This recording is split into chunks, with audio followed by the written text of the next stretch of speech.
परम आदरणीय वरिष्ठ पुलिस अधीक्षक इटावा महोदय, हमारे इटावा के सम्मानित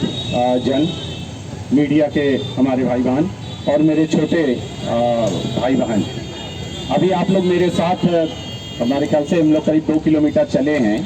और इस बीच आपके हाथों में कुछ तख्तियाँ थी। बस मुझे दुख ये है कि वो हमने दिखाया तो, लेकिन शायद पढ़ा नहीं, और अगर पढ़ा तो उसे याद नहीं किया, और अगर उस समय याद भी कर लिया तो बाद में हम उसका पालन नहीं करते हैं। अभी जब आपसे कहा गया कि ट्रैफिक पे कुछ बोलिए, तो जो 10-20 स्लोगन्स आपने रखा था, जो आपके हाथों में था, जिसके लिए कहा जाता है कि थोड़ी अकल से नकल कर लेना चाहिए, अगर आप उन स्लोगन्स को ही पढ़ लेते तो आप लगातार 10 लाइन बोलने की स्थिति में रहते। तो मैं अभी अपने सभी जो हमारी युवा पीढ़ी है, जो कल के नागरिक हैं हमारे, ये एसएसपी सर का हमेशा से ये विशेष प्रेफरेंस रहा है कि हम लोग इशू ये है, जो हमारे ये अभी उन्होंने कहा कि वरिष्ठ जन कुछ बताएं, इन्होंने अपनी पीड़ा बताई और बहुत मार्मिक तरीके से इन्होंने पीड़ा बताई कि बेटा एक्सीडेंट में तुम अपना नुकसान नहीं करते हो,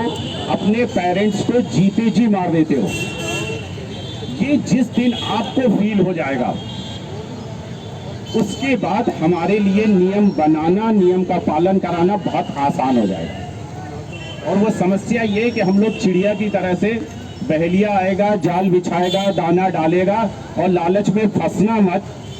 ये तो हम याद रखते हैं, लेकिन जब बहेलिया जाल बिछाता है और दाना डालता है तो हम लालच में फंस जाते हैं। हमें याद तो है कि हेलमेट नहीं लगाना है,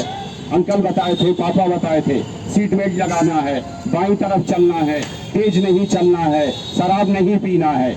लेकिन मौके पे हम गलतियां कर देते हैं। तो बस मैं आज इसी बात को मैं अंडरलाइन करूंगा और उसके बाद एसएसपी सर हम लोगों को संबोधित करेंगे कि जो हम पढ़ रहे हैं, जो हम सुन रहे हैं, उसे कृपया कर हम करें। हमारी कथनी और करनी में अगर एकात्मकता आ जाएगी,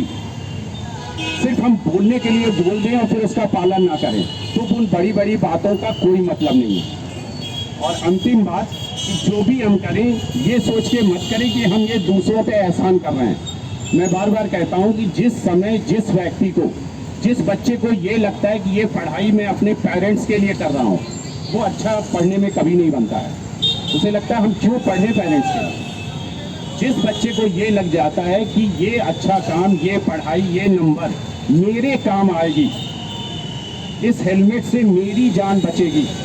उस दिन से उस नियम का पालन वो करने लगता है। तो इस चीज को आप समझ लीजिए कि ये करके, इन नियमों का पालन करके, ये टीचर्स की बात मान के, ये अपने पेरेंट्स की बात मान के, ये एसएसपी सर की बात मान के मैं अपना भला करूंगा या करूंगी,